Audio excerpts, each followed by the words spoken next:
never once did I talk about wanting to look a certain way, fit into a certain size jeans, lose a certain amount of weight. I literally just kept focusing on, here's how I want to feel. Here's how I want to move through my days. Here's how I want to wake up and be energized.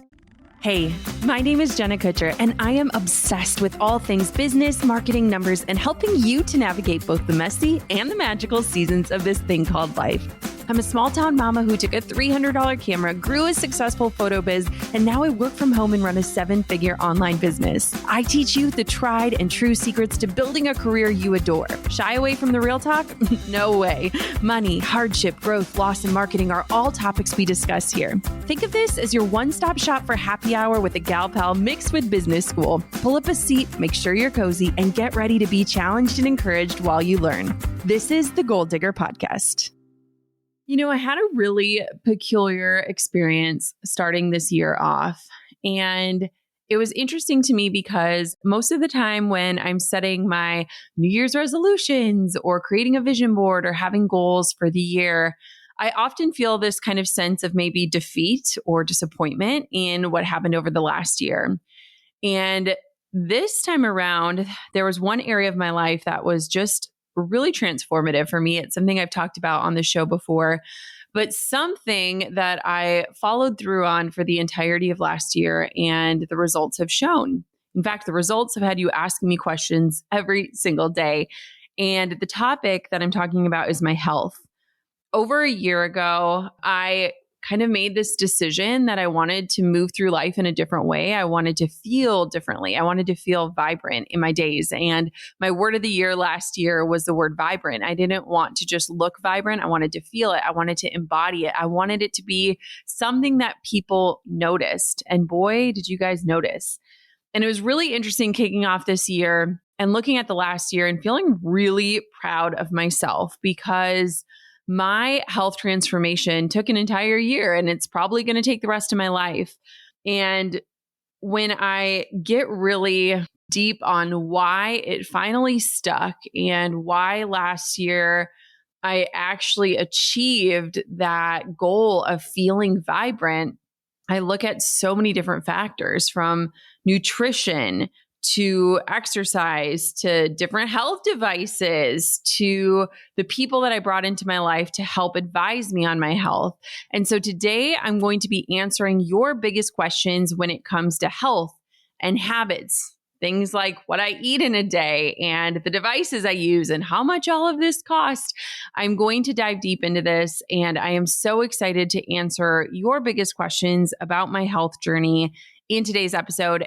And real quick, before we dive in, if you have not yet listened to episode 608, which is a vulnerable look into my health journey and why it's finally stuck, please, please, please start at that episode. It is a holistic explanation of my why, of some of my past mindset barriers, of some of the big shifts that I made. So go back to episode 608. I've linked it for you in this show description as well.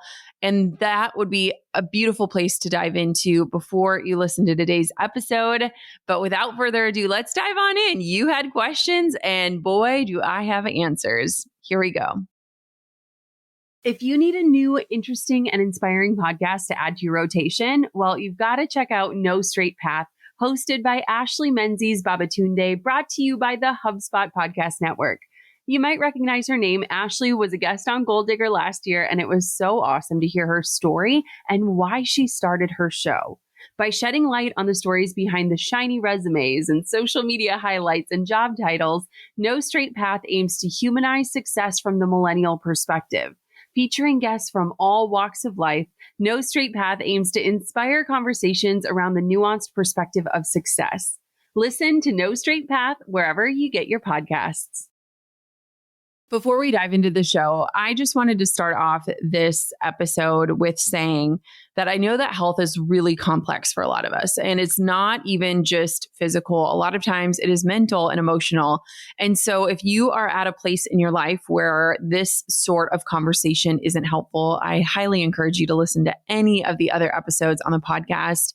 I just want to preface that, I know how complicated health journeys can be, and I also know how triggering they can be. And so I want for you to use your best decision-making skills if this sort of episode and this topic of conversation is helpful for you, and to discern if you want to keep listening.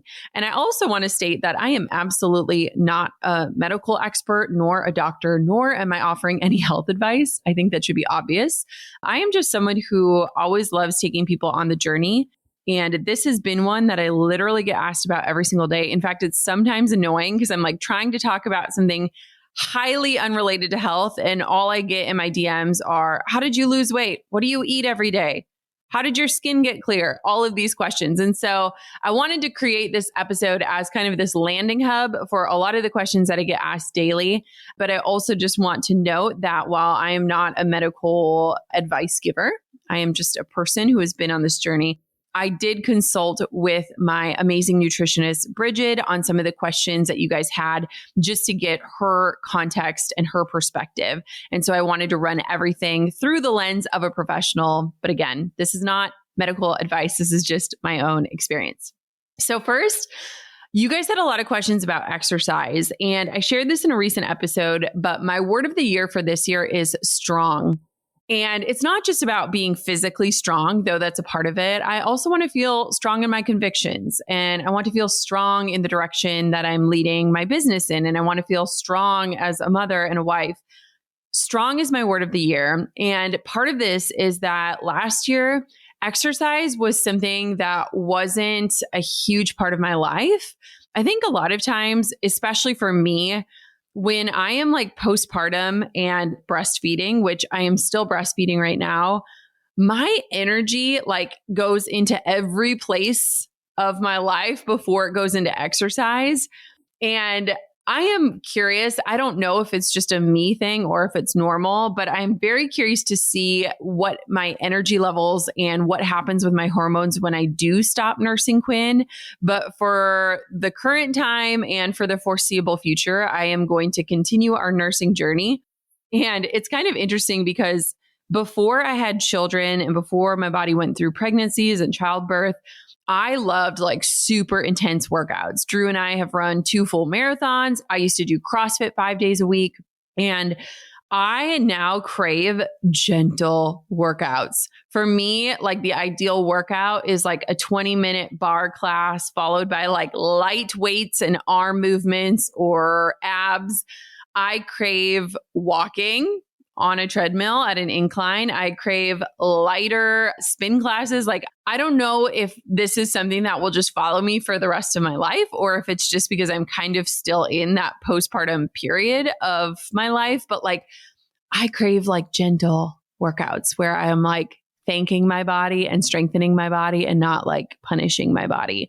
So for me, the biggest thing that I've always tried to do, and last year while workout wasn't the priority, I was making sure I was getting in daily movement.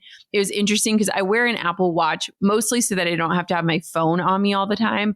But like I would hit my movement goal every single day just through like playing with the kids and chasing them around and dancing in the kitchen. But this year, one of my biggest focuses is like more intentional movement. And so I have been doing like 20-minute Peloton strength workouts, especially because we're in transition. So we don't have like gym equipment with us. So I've been doing light weights. I have 1 set of dumbbells here at our lake house. And I've just been doing like gentle movement. Another thing that I've been doing is a lot of resistance training in the form of carrying my children. So we recently got snowshoes and I'll put Quinn on my back in our carrier, or I've been pulling Coco on her sled up this massive hill that is our driveway, and just kind of trying to find different ways to get activity in. The other day, Coco and I did a 20-minute Peloton yoga class together. And while it wasn't an exceptional workout per se, it was such a beautiful bonding moment for us. And so I've really just been focusing on like, what does 20 minutes of intentionally working out look like for me? Most of the time it's really gentle, but this year I'm really focusing on strength. The next question was, what if exercising isn't your thing? Trust me, I get this. So I see firsthand how people are wired very differently when it comes to working out. My husband, Drew, he gets antsy if he doesn't work out. Like I can literally feel his anxiety. Like he craves movement every single day. He is a better person when he works out every single day. I am not that way. I would be very comfortable being a bump on a log and not moving. However, my mind knows that I will feel better when I work out. My body knows that I will feel stronger when I work out. And so for me, I've had to really reframe how I look at working out. I think in the past, if I didn't sweat or get red in the face, if I didn't feel sore the next day, in my brain chalked it up as like, this doesn't count. And now I'm like, no, like just intentionally and thoughtfully moving my body counts. And so I've really been focusing on just trying to be consistent and also starting really small. So a lot of days I don't feel like working out and I'm like, okay, how about you just do 5 minutes? And if after 5 minutes you want to quit, that's fine. And generally speaking, once I get moving, I'm like, okay, I got this. Another 10 minutes, another 15 minutes. What does that look like? And so right now my aim is 20 minutes. The ultimate goal would be like 30 minutes of movement a day. But right now I feel like 20 feels like doable and I can't make excuses. I can make 20 minutes happen. And that's kind of where I'm at. But that is something that I am focusing on this year. One thing I'm super stoked about is with our new home, we have my office, and then below my office is a gym space, and it is attached to our garage. And what I'm hoping to do is to take my meetings as movement meetings, whether I'm sitting on our Peloton bike and just pedaling or walking on our treadmill. And so I'm really excited about having that space and having it right below my office as like a really accessible place to be. And I just cannot wait for that. So I think that's going to also really help me, but I'm not waiting for that to begin. I've been really consistent this year in just some simple workouts. And if you are on the Peloton app and want to follow me, Jenna Kutcher, I love that accountability there as well. Okay. So next, I got a ton of questions about different devices. And I actually recorded an entire episode all about biohacking. So if you go to jennakutcherblog.com/biohacking, or I linked that episode in the show notes in the description for today, I talk about biohacking, which is generally just different ways to impact your health. And a lot of times they are device assisted. And so I got a lot of different device questions. That episode is a fabulous place to listen to all of the different things that I invested in last year, tried out. Some of them I loved, some of them I didn't love so much, some of them I use daily and swear by. And so one of the questions that you asked is, do you wear an Oura Ring and how do you like it? And so if you watch my Instagram stories, you will see me wearing it literally every single day. It is a gold ring that I wear on my middle finger. I seriously love it. I ordered it. I paid for it months ago. I wear it every single day. And the reason why I like it is I wear an Apple Watch as well, but the Oura Ring is different to me. So one, I sleep with it on. I don't sleep with my Apple Watch on. So the Oura Ring tracks my sleep, and I'm going to talk about my sleep in a minute, but it really helps me understand my sleep quality. And I'm going to explain how it transformed the way that I sleep, but that was a huge factor in me loving it. Number two, it helps me understand my body's recovery. So something that the Apple Watch doesn't do is the Apple Watch just sets the same arbitrary goal every day, right? So if you have a movement goal on your Apple Watch, it's pinging at you to try to get moving. But what's different is the Oura Ring tracks like how your body is actually recovering using all these different metrics, like your heart rate variability, your body temperature, your sleep, your rest. And so what I love about it is that it'll give you a movement goal based on your recovery each day. And so that can change. For example, I started my cycle today. And so my movement goal is lower today because it sensed that I was actually starting my cycle, which is number 3. The reason why I love it is that it has really incredible cycle tracking. So Oura recently linked up with Natural Cycles, and it helps you predict your period. And it also helps you have insights and an understanding of when your cycle is likely coming, when you might be ovulating. And so I really like having those insights as well. And so I just love having this breakdown of sleep. I love how it looks at how your body is actually recovering and gives you recommendations based on that, whether it's sleep recommendations or movement recommendations. And then I also love it for cycle tracking. I linked up the Oura Ring in today's show description and show notes. I love mine. I have the gold version of it. I wear it every day. I think it's cute enough. And I like it a lot better than my Apple Watch. If I had to choose one or the other, I also like, and I was actually just talking to one of my team members about this, but I feel like the Apple Watch can kind of make you get like addicted to numbers and hitting different things. And I like that the ring is linked to an app on your phone, and you're only getting those insights if you're actively looking for them. You can actually hide different things like calories and different things on your Oura app. And so you can really set it up to be motivational for you and not be a place that maybe creates too much checking in and too much habit tracking, if that's something that can be kind of a sticky point for you. Okay, so the next question I got, and I just laughed at how it was posed, is how many hours a night do you sleep? Tell the truth. And this one just made me laugh on how it was asked. And so here's what's crazy. So when I got my Oura Ring, it tracks your sleep. And I had never really thought about my sleep in such a complex way. So it tracks your REM sleep. It tracks your deep sleep. It tracks your sleep efficiency. It tracks your latency, like how much time it takes for you to fall asleep at night. It has been so helpful. And then it gives you a daily rating score. So I pulled up my Oura score for the last month and for the year, and it is a 93 out of 100, which is really good. One of my friends was like, I am never in the 90s. And I was like, I am always in the 90s. Like I am always in the 90s. So get this, last night, random night, regular night, I got 9 hours and 38 minutes of sleep. I know that is a lot of sleep, but like I am someone who needs a lot of sleep. I was in bed for 10 hours. Now, my sleep is not uninterrupted. So Coco has recently started climbing into bed with us. It's something that we fought for a very long time. And honestly, it's something that is just, it's a time in our life where she is cuddling with us. Sometimes it's at 5 a.m, sometimes it's at midnight. You know, we're just in that season of life.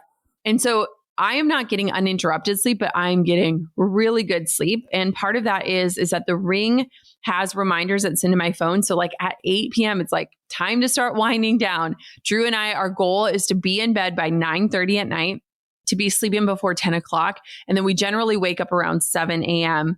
And so it's just been a really helpful tool in that. And it's been a huge prioritization. When I learned how sleep affects literally everything, I really started focusing on it. And it's just been a really awesome thing for us in our lives and just like a focus in terms of our health. Okay, so someone asked, where would you begin without the money to get different things like testing and products that work? So first, I would say focus on consistency with your nutrition. I'm going to talk about my nutrition in a minute, your sleep, your stress reduction, and your movement.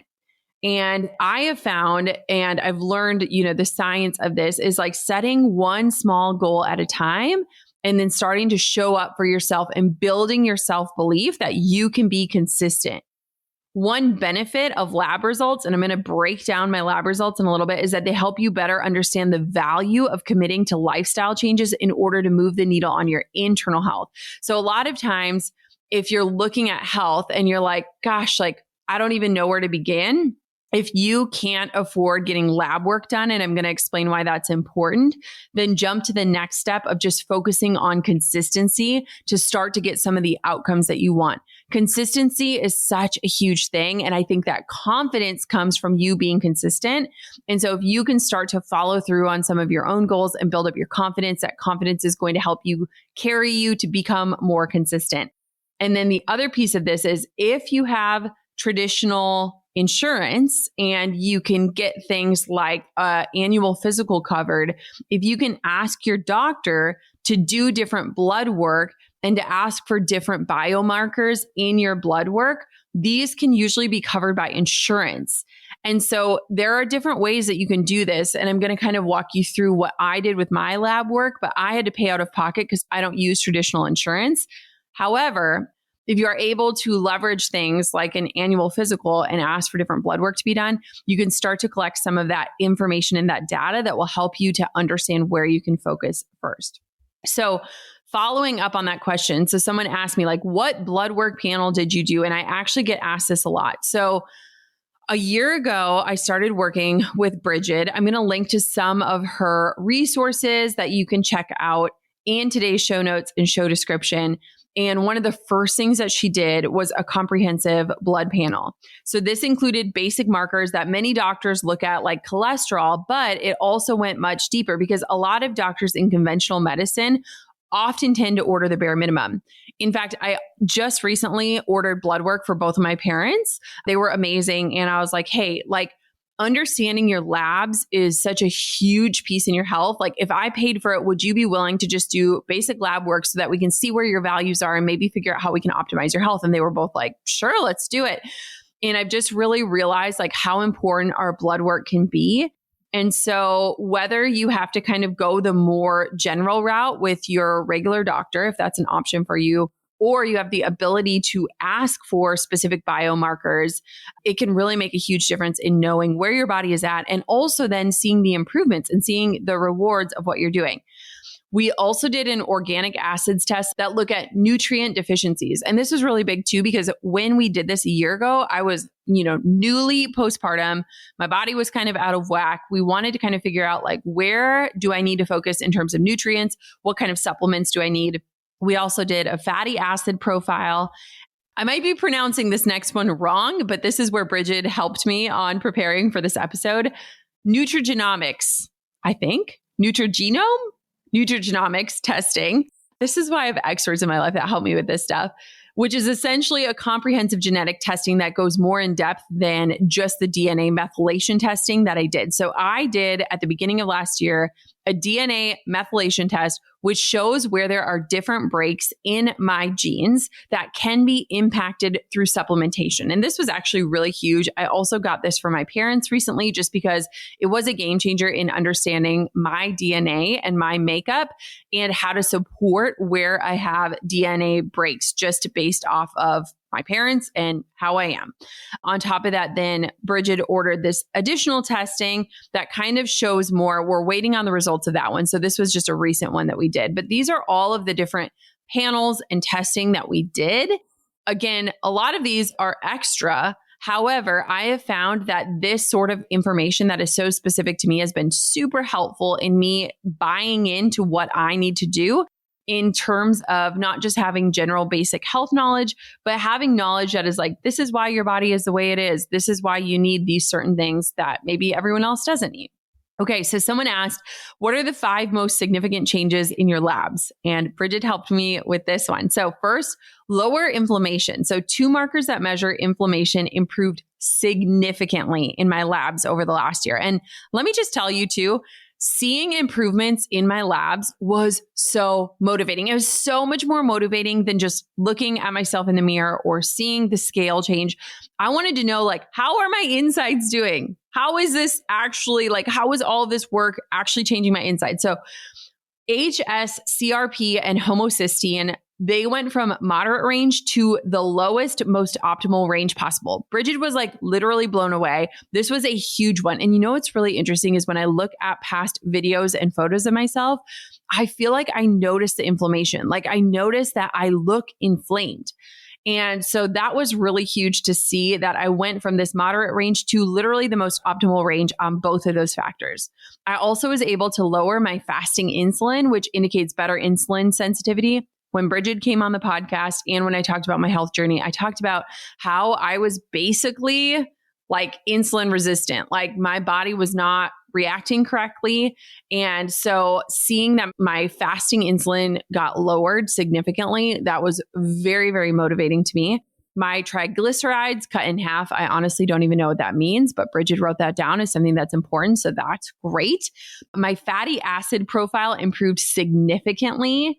So she wrote this very long word, I think arachidonic acid to EPA ratio lowered by more than 66%. What's really cool about her is that when she gets my labs, she records this huge loom where she walks through everything and she explains them to me in layman's terms, which is great.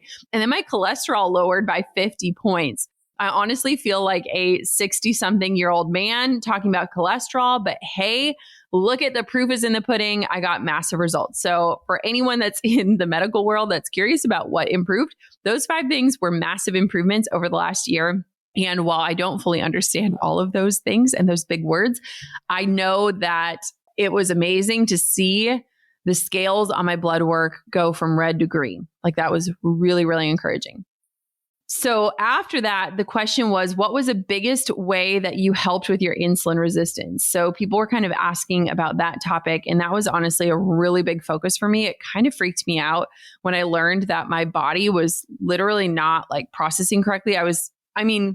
this might be slightly dramatic, but I was kind of pre-diabetic in certain ways. So there are many factors that contribute to insulin resistance, with some of the most significant being 1, a high glycemic diet, which was me; 2, excess fat accumulation around the waist; 3, high levels of inflammation; 4, poor sleep. Again, this is why I'm so obsessed with sleep; 5, excess stress; and 6, sitting all day and getting little movement. I think a lot of people listening to this show might relate to a few of those, if not all of them.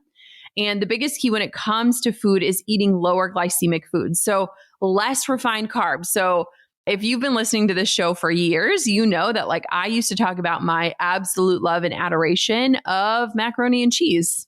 And I loved, grilled cheese. I basically ate like a toddler. I still very much like eating like children, but looking at less refined carbs, so less white bread, pasta, less added sugar, and then balancing your plate with protein, non-starchy vegetables, and carbs. When you start balancing your blood sugar, it helps you become more insulin sensitive. And when you become more insulin sensitive, it makes it easier to lose fat around your abdomen. When you lose fat around your abdomen and you lower your inflammation, this can contribute to better insulin sensitivity. It is all connected. So it's like this big circle. And so I feel like for me, looking at that list of 6 things that can contribute to insulin resistance and focusing slowly on changing each of those, from sleep to movement, to my diet, to stress. That was a huge, huge, huge change for me. And a lot of you know that I use Levels, which is a software that helps read a CGM, which is a continuous glucose monitor. So it's basically a device that's tracked to your arm that is constantly tracking your blood sugar. And, it was really incredible. I recently did Levels again for 2 weeks, and just seeing that my body was appropriately responding to the sugar and to what I was eating was honestly super encouraging, because before I could literally eat a Dairy Queen Blizzard, or I could eat a vegetable and my body would respond the same, which was a sign of insulin resistance. So it was actually cool to see like, wow, my body is actually responding appropriately, and how I eat really does make a difference. Another question that I get asked very consistently is, what supplements do you take? So I take about 12 supplements. It is not a short list. I actually have one of those like old school, like what your grandma has to organize your supplements. And every time I get asked this question, I do not answer it, in the sense of everyone should be taking supplements that are personalized to your needs. It is not very beneficial for me to say, here is exactly what I take, and to have you go out and buy the same things. As you can tell, I've done a lot of blood work, so I know what nutrients I am deficient in. I know where I need extra support. This is something that is best to tweak based on your own labs and your health goals, and working with a professional. It can actually be potentially harmful to blindly take supplements without knowing whether they are in your best interest. And so I always just say, like, if you can and have the ability to get lab work and then to create a supplement plan and routine around your labs, that is what I would recommend. At a very high level, my basic protocol includes a very high quality prenatal, omega-3s, a probiotic. I take maca for hormone balance, which I'll talk about in a minute. And I also take PGX, which is fiber capsule that can help with blood sugar control. So that's kind of a high level. And I've tweaked my supplements over the last year based on my labs. And it's also been really cool to see that a lot of the supplements that I've been taking have helped me get to optimal levels, and therefore I can either decrease the dose or eliminate the dose altogether. But again, I've been working with professionals on that. So I just want to kind of give that advice. Someone said, when you are starting out, what helped you feel motivated?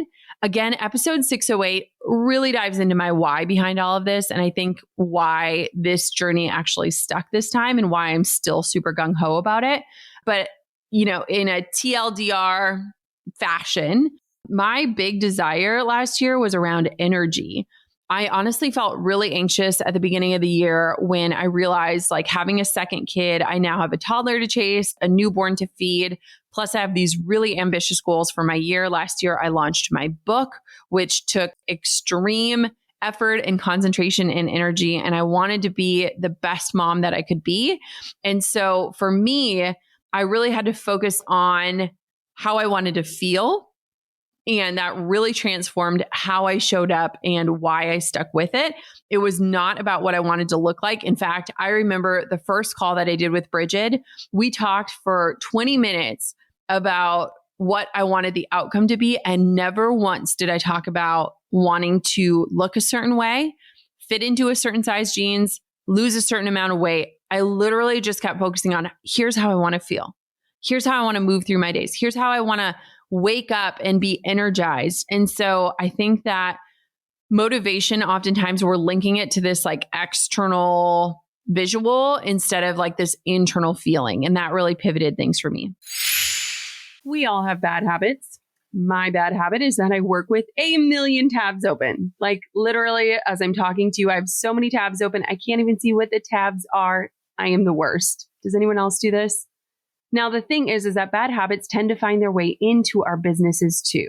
From emailing clients at 2 a.m. or spending way too much time and money on legacy software your IT person grandfathered in, or taking on tasks just because you can, not because you should. Well, it is time to break up with the bad business habits and break in new ways to bring our A game in 2023. HubSpot's all-in-one connected CRM platform can help you there. It makes it easy to better connect your teams, data, and systems so that you can better connect with your customers. Best of all, it is free to get started. Learn how HubSpot can help your business grow better in 2023 and get a special offer of 20% off on eligible plans at HubSpot.com/goaldigger. True or false? Pinterest is just a social media site. Well, that's actually false. Pinterest is also a powerful search engine. And while you're busy pinning outfit inspiration, home decor, and the perfect margarita recipe, your people are trying to find you on the platform and they can't. Don't let them walk away with pinning your brilliance to their inspo boards. Let me give you my ultimate cheat sheet to Pinterest for free. In these 7 pages, I'll walk you through Pinterest and show you why your business needs to be using the platform, not just for social purposes, but to drive intentional traffic to the things that you're working so hard on. My guide is free for goal diggers at jennakutcher.com/alt Pinterest guide. That's jennakutcher.com/ULT Pinterest guide for my advice on where to start and how to strategize Pinterest for your business. Happy pinning. Someone asked me, how did you balance your hormones? And Bridget helped me with this one. So she said, hormonal imbalance is so incredibly common, especially in females, and may contribute to painful cycles, irregular cycles, infertility, weight gain, fatigue, hot flashes, and even worsened symptoms when going through menopause. It is important that we stop normalizing feeling bad and instead learn to understand and support our hormone. Different people have different hormonal imbalances, but the key factors that Bridget focuses on in working through hormone imbalances are blood sugar balance, lower inflammation, improved gut health, lower stress, and mitochondrial function. And I can attest that we worked on all of those things together. And it was a really interesting time too, because when I started working with her, like I said, I was very postpartum. My hormones are still not normal because I am still breastfeeding Quinn. So it's been kind of this interesting journey, but we've just looked at ways to support them. And then again, through blood work and stuff, we're able to kind of see are things balancing out. I've learned also a lot about like how movement can really help support your estrogen and progesterone and testosterone. And so that's kind of been a stronger why behind the movement goals that I have as well. Okay, this might be the number one question I get asked. What do you eat in a day? And it has been a question I get asked daily and something that people have requested to talk about. So let me first just say that everyone's diet and nutritional needs are very different. However, there have been a few themes in how I've changed my eating over the last year that has been super helpful. So on an optimal day, I would aim to get 20 grams of protein first thing in the morning. My blood work has shown that this would be super helpful for me. My nutritionist and my doctor have both talked about this importance. Now, a lot of times I'm just not hungry in the morning. And so I've had to figure out ways to get in 20 grams of protein that I don't hate because I want to enjoy food and I want to enjoy it. I do not get this done every single day, but it is something that I've been focusing on and trying to pay attention to how it makes me feel. So different ways you can get 20 grams of protein. So 3 eggs would be how many eggs you would want to eat if you wanted to get around 20 grams of protein. Greek yogurt with a couple of nuts and a little bit of fruit and granola, great option. Some days I do a smoothie or a shake. So I love the Be Well by Kelly protein powder. It's a super clean protein. I really like it. And a lot of times I'll do it with like a Daily Harvest smoothie. I love there is this cacao and cold brew Daily Harvest smoothie. And oftentimes I will add a scoop of the protein, some flax seeds, some chia seeds into a Daily Harvest, and it makes it more of a complete. Kelly LeVeque has an amazing smoothie recommendation that's called the Fab Four. So the Fab Four smoothie is a really great thing. It focuses on fat, fiber, protein, and greens. And so those are kind of the optimal ways that you can get some good protein in the morning. Again, I'm not always great at it, but it's something that I have been trying to do. Every single morning, Drew and I will have lemon water with chia seeds. Chia is a great source of fiber to kick off your day. There have been interesting studies around that, as it could be like a detoxing drink or a great way to do a little internal cleanse to start off your day. And then for lunch, again, I'm just focusing on protein. A lot of times when I was really busy, like with my book launch, I would get like Chomps meat sticks and I would have bone broth, and I would just kind of have different ways of prioritizing protein. I love making like almost like this little like pad thai soup with bone broth. I would add in some veggies, and then I would add in a little bit of rice noodles. Like I like to have some sort of texture in my food. And lunch, I would say, is a meal that we're consistently focusing on optimizing, because a lot of times I notice that when I'm busy, I just grab fast and convenient foods instead of maybe the most optimal foods. And so Drew and I have been talking a lot about like, what can we do in terms of food prep that will help us to like make lunches more optimal. Another thing that I often do for lunch is I will do a can of tuna with avocado mayo. Sometimes I'll almost make like a little tuna casserole. If you're from the Midwest, like tuna noodle casserole is like a legit thing. And so I'll do like peas and tuna and mayo, and I'll crunch up either some crackers on top or something like that. But I've just been trying to, again, prioritize protein. And then at night, Drew and I often do HelloFresh, and we have literally done HelloFresh for like 7 years. The other day I had to chat with their support, and they're like, you have ordered like 499 boxes or something insane. We're actually looking at some different meal delivery options. Bridget has been logging in and like selecting the best meals out of their menu. But we've kind of been finding that if we're looking at it from like a macro standpoint in terms of protein, carbs, and fat, they aren't the most optimal. However, for us, it's just part of our routine and it's something that we enjoy and it simplifies meals for us. So they're not the worst, but we're kind of looking at different options for meal delivery services because we really enjoy getting that box and not having to think about menu planning. And so that's kind of been my day. So aiming to get 20 grams of protein in the morning, aiming to just have a more optimal lunch. What does that look like? It changes every day. I mean, honestly, some days it's me eating the kids' chicken nuggets for lunch. However, that's a decent source of protein. And then other days it's like super optimally focused, but I am not a huge person that could like eat the same salad every single day. And then for dinner, we usually do HelloFresh, and that has worked really well as well. So another question, how did you navigate breastfeeding while changing your lifestyle? Any concerns on milk supply dropping? So yes, this was something that was really interesting. So at the beginning of working with Bridget, she was like, you are not eating enough, especially in those early nursing days. She said like a lot of moms are not eating enough calories that are required in order to create the amount of milk that you need to make. So at the beginning, it was actually increasing what I was eating, but also just like optimizing what I was eating. As we went through this whole journey and Quinn started on solids, I definitely noticed my milk supply started to go down, but it was still appropriate for where we were at in terms of her eating. For me, I really had to balance looking at like, okay, how do I fuel myself enough to be able to feed my child, but also how does my lifestyle changes affect me energetically, and how does that play out with Quinn? And I was 100% like all in on nursing, but I also was willing to really pay attention to my body and notice if anything was changing in terms of my supply, and then make sure, one, that I was eating enough, but also leaning on other tools and stuff. So there was a point in my health journey where I think Quinn was about 9 months old. And I felt like my supply was going down a little bit.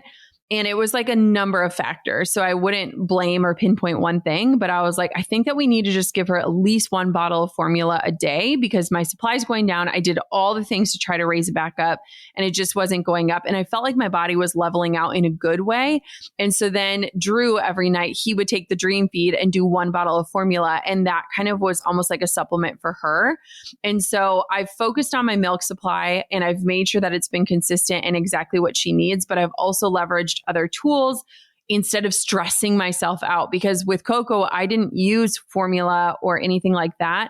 And with Quinn, we used it towards the end of her first year of life before she could drink cow's milk for like one bottle a day. And it kind of took the stress off of me because I remember with Coco, anytime my supply would tank, I would get stressed and then it would tank worse. And so I think I just maybe had a little bit more balanced approach, but I also feel like I was showing up differently because of this health journey in other ways. And so even if my supply was changed just slightly, it was worth it to me because I was more energized. I was more present as a mom. Someone asked, what is the green juice you drink and recommend?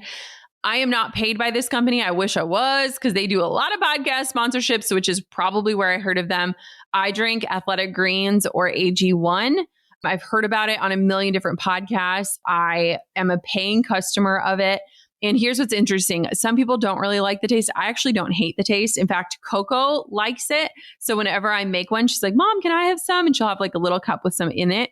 I really like it. My nutritionist likes it too. I try to get at least one of those in a day because I'm not someone who naturally craves greens or salads or anything like that. And so it's been really helpful. It has a ton of nutrients. It's basically like a vitamin green drink. It's actually really profound when you look at what's inside of it. And so AG1, I actually really love it. I've been drinking it for the last year and it's something that's kind of become a staple in our family. Okay, someone asked, how did you lower your blood sugar levels? Did you cut out all carbs and sugar? No, I did not. Never cut out all carbs. I still love eating carbs. I eat fruit. I eat whole grains that are gluten-free. I eat starchy vegetables like potatoes and beans. I never went on a restrictive diet. I never went on keto. In fact, I did a lot of research and like keto for me specifically would not be a good diet. So here are 4 key ways that I was able to lower my blood sugar levels. So 1, focusing on eating more whole foods. 2, limiting the number of times of eating added sugar to once per day. So I have a sweet tooth and I've kind of had to rein that in slightly, which honestly naturally happened with my cravings being decreased. And so I'll talk about that in a minute. I've increased my protein intake. As you can tell, that is the number one focus and the biggest change in my diet. And I've also kind of stopped grazing and focused on eating more substantial meals. So really being thoughtful about the meal, which means I'm not on this glucose roller coaster where I'm like super energized and then I'm hitting this slump and then I'm energized again. And so that was the 4 main ways that I was able to help with lowering my blood sugar levels. Someone asked, what were some motivators to stay gluten-free? So I have actually been gluten-free for 5 years, over 5 years. When we went through our second miscarriage, this kind of kickstarted all of my blood testing and kind of getting into more of this like holistic health. And the day that I found out that my body could not tolerate gluten, I did this test and literally nearly every result was in the red on my body's ability to process all different kinds of gluten. I actually just went cold turkey on it. And what's interesting is that once I got the hang of being gluten-free, it's been relatively easy. Like I know what I can eat. I know what I can't eat. I know what questions to ask.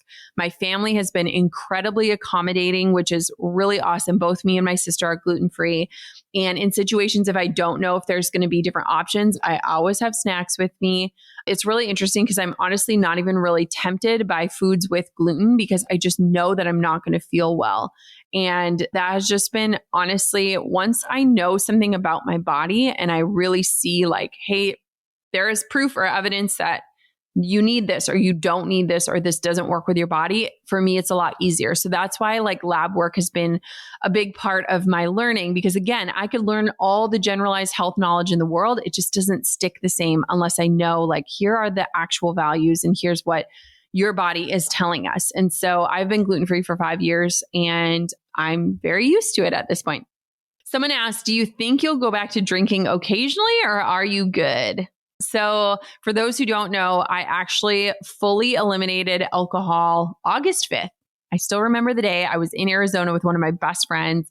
We had gone out to this incredible dinner at Nobu the night before. We had ordered spicy margaritas, and then her husband had sent us a bottle of champagne, and I mixed tequila and champagne, and I felt awful the next day. And I was just simply done. And it was interesting because I'd kind of been feeling this pull to cut alcohol in my life, but that kind of just helped me pull the trigger. I've not had a single drink or sip of alcohol since.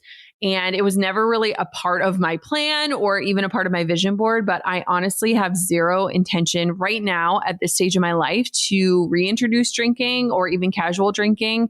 I just feel really good and I feel fine without it. And I've navigated a lot of what I thought would be the tricky situations, with old friends or going out to our favorite bar or going out to a fancy dinner. And I've navigated all of those really easily with water or mocktails or whatever the occasion calls for in a non-alcoholic way. And I've just really enjoyed it. So at this stage, I'm not saying I'm never going to drink again. I don't really have an agenda with it. But right now, I just feel really good in a position of not drinking. And I think that it's also benefited my health, which has been great. So what are your biggest takeaways or best takeaways on healthy eating? So just being more conscious and intentional and really kind of looking at my plate and asking what values is this bringing to me personally? Again, prioritizing protein and trying to get 20 grams of protein every single meal. And then choosing foods that have more nutrient density, so more fiber, more nutrients that will keep me satisfied for longer. Before, I would say that I ate a lot of processed foods. A lot of my foods came out of boxes and the freezer. And I've just kind of had to change that. And I still eat some of that stuff. And especially I notice when I'm busy or on the go or I haven't planned in advance, that's usually what I reach for. But on most days, just kind of having that higher level of understanding macros and understanding how food impacts that has been great. And then someone asked about sweet tooth moments. And one thing that's really interesting is that a lot of times your taste buds crave, what you've been giving it. And so with blood sugar balance and limiting a lot of the processed foods, it can decrease the frequency of having those cravings. And I remember when Bridget was telling me you can change your cravings. I'm like, that would be awesome, but I don't believe you. And so I still crave a sweet moment after meals. A lot of times I will have a little bit of dark chocolate. And I've just been also trying to be mindful at my window of eating time. A lot of times we eat after the girls go to bed so that Drew and I can actually have a meal together that's not rushed.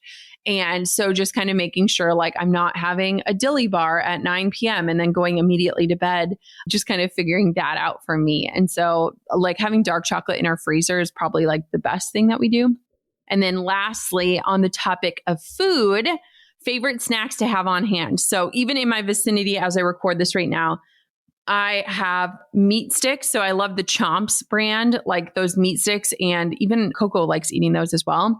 I have these bone broth packets. So you can go on Amazon and just order bone broth packets. And a lot of people are weirded out by it, but one, they're great protein. And sometimes I'll add some pepper flakes or a little bit of salt or even a little gluten-free soy sauce and just add a couple things to it. But that has been really great. I like a lot of nuts, even to the point where one of my labs was showing that I was low in one nutrient. I think it was selenium. I can't remember. And Bridget was eat 2 Brazil nuts a day. And so that became a part of my supplementation, was just understanding I'm low in something. These Brazil nuts will help. Almonds, pistachios.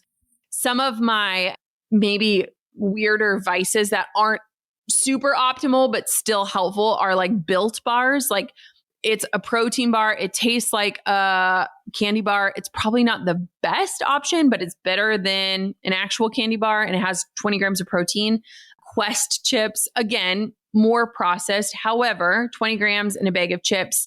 So I have some of those that I recognize maybe aren't the best, but it's better than the alternatives. I love nut butters.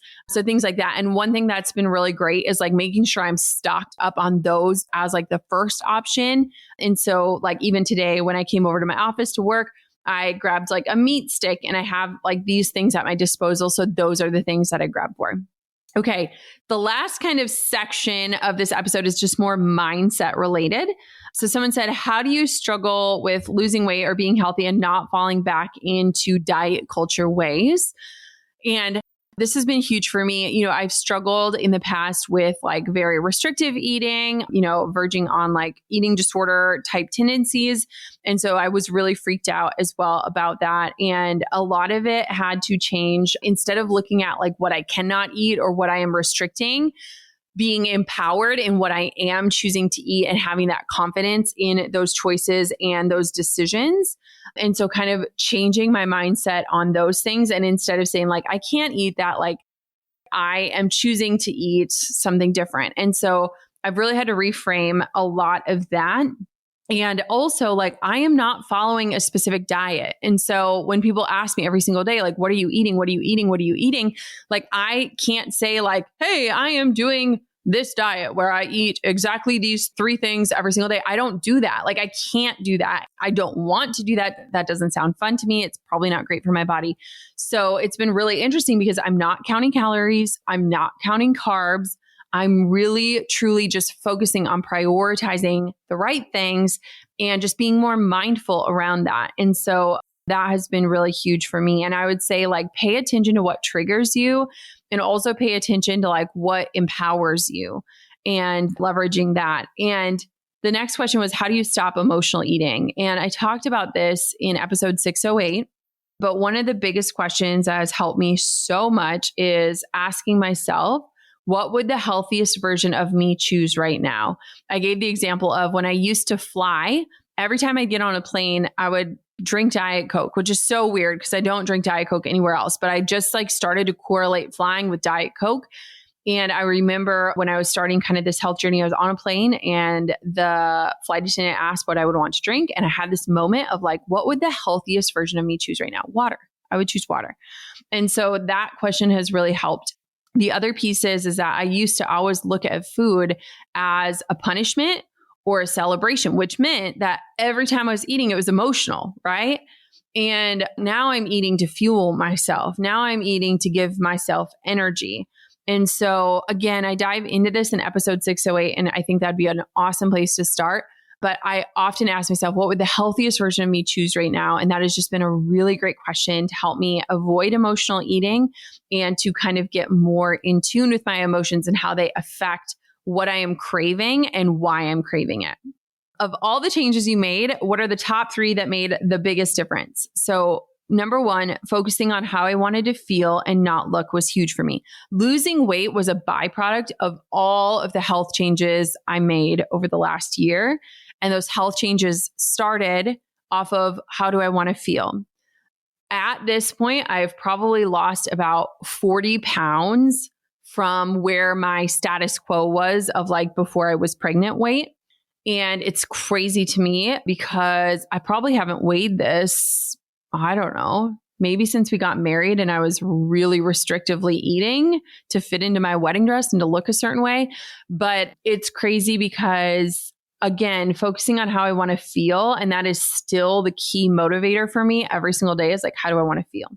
The second change that I made that made the biggest difference, again, prioritizing protein in my diet and looking for ways to make my meals actually help fuel me through my day and change that. Really understanding like an optimal plate and what that looks like. And also incorporating some of the things that I naturally love, like say noodles with the protein and the fiber and the other pieces of the equation. So I don't feel like I'm restricted, but that I'm optimizing the meal in front of me. And then the last thing I would say is finding other ways that I enjoyed working on my health. So again, like the biohacking stuff, like I love it. Every single day I sit in front of my red light. I love that. I have been in our sauna every single day this year, except for one so far. And I love it. And to me, those are ways that I am focusing on my health that I truly enjoy, that don't feel like a ton of work, but feel like I'm moving my body in the right direction and that it's benefiting me. And so if you are not the traditional person who's like, I'm craving an intense workout and I want to get after it, but you want to focus on your health, maybe there are different things that you can incorporate into your health routine that you are excited by or curious about that will help jumpstart this whole transition for you. Last question is this: how much did your year of transformation cost? I'm curious. Okay. So I actually had to do a little bit of research in this. And I want to preface this by saying, I wish this was free for each and every single person. I think the medical system is so broken and so backwards, and we are treating sick people instead of encouraging health. And, all of that can be talked about on a different show. But I paid for all of this out of my own pocket because we do not have traditional health insurance. However, if you do have traditional health insurance, there are likely ways that it could be a lot less. I'm actually exploring this a lot with my parents right now, where they are kind of mixing some of the modalities of the things that we've done to improve our health along with their regular doctor. And so kind of working through both modes and modalities in terms of like health insurance. So I would say that a lot of my health transformation came through the assistance of tools in terms of like biohacking. So my red light, my PMF mat, my meditation device, there was a lot of different things that I really enjoyed. So I would probably say that if I totaled all of those things up in the last year, I probably spent about $4,000 on different tools. And I reviewed and priced out all of my favorites on episode 622. There is a link to that show all about biohacking inside of the show notes and the description for today's show. So those were not cheap, right? Those are not cheap. However, I use them every day. My family uses them. We love those tools. And it was a really huge part about me changing my habits and my routine. And then I would say with things like blood work and vitamin IVs and hiring a nutritionist and doing DNA methylation and getting monthly supplements, it's probably about another $5,000 or so. So I probably invested around $10,000 into my health, give or take, last year. And I did that out of my pocket. Now, again, I 100% recognize this would not be feasible for many people, but I am putting my money where my mouth is. Like, when you watch, like the Kardashians and you're like, well, of course I would look like that if I had all the time in the world and I had chefs and I had all these things. Like, I used to always say, like, I would prioritize my health when I could financially afford it. And I'm in a place where I can. And so last year was really putting my money where my mouth was in that. And again, I think there are different ways that you could make it way more affordable if you get creative in what that looks like. So this is a long episode, but I hope it was beneficial. I hope you're feeling inspired. I hope you're enlightened. I welcome all of your questions and I am grateful for your curiosity. Honestly, to me, the curiosity shows that like you can notice the changes, and in those changes, I feel like I personally show up differently.